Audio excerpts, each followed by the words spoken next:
Hey, it's David from Vacation Tracker here, and in this tutorial, we're going to show you how you can create leave types and then assign them so they become leave policies for your organization.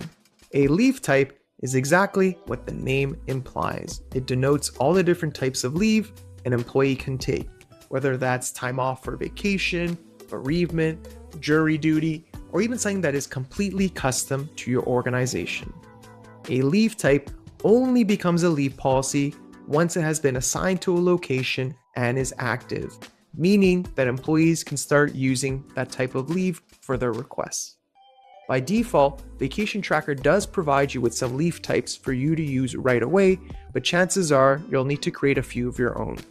To get started, as usual, you'll want to make sure that you're logged in to your own Vacation Tracker account. From here, you're going to head on over to the left-hand menu and then click on the Leave Setup submenu to open it further.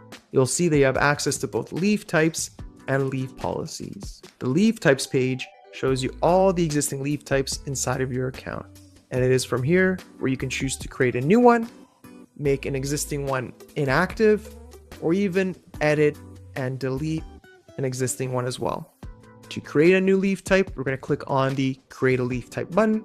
And then we're going to give it a name, decide on a color for it to appear in the calendar, and if we would like this leave type to show as busy or free inside of the calendar as well.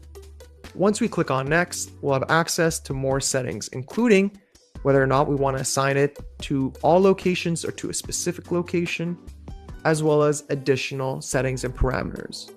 You can choose whether or not you want this leave policy to have approval required, meaning that an approver has to sign off before it gets approved and added to the system, allowing for negative balance so users can dip in and go past the allotted amount, whether or not it's going to be unlimited, what is going to be the quota for the year, what is the shortest leave duration, and if a reason is required.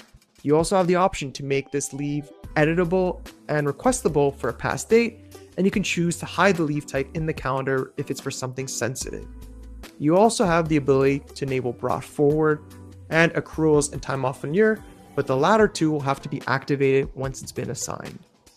Once you've gone through the different options and everything is to your liking, you can then click on Create and Assign, and now this leave type will be assigned to the different locations you selected and is now an active leave policy.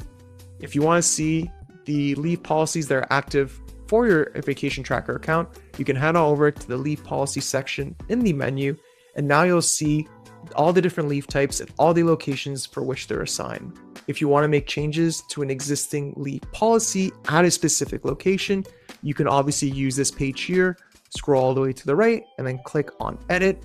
And then here, now you'll have access to the accrual and time off in your settings if that is something you want to enable.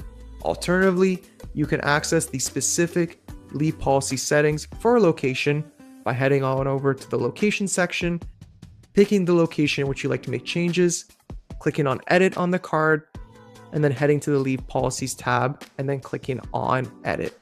It's important to note that if you make changes to a specific location, these changes will only apply to this location only. If you want to make changes across all locations, you'll need to head on over back to the Leave Type section and then make global changes, or you can also go to the Leave Policies page and do the changes one by one. Once you've added the leave type and it has become a leave policy inside of the account, now when a user goes to request leave, they'll have the option, the drop-down menu, to select that new leave type. In fact, any page in which leave information is visible, such as the report section, the calendar, or even the user's employee profile, will now have been updated to include the new leave type as part of the option or as part of the information that is displayed. Thanks for checking out this tutorial. If you want to learn more about leave types and leave policies, then feel free to check out our Help Desk Center, which has tons of articles covering the subject in much more depth.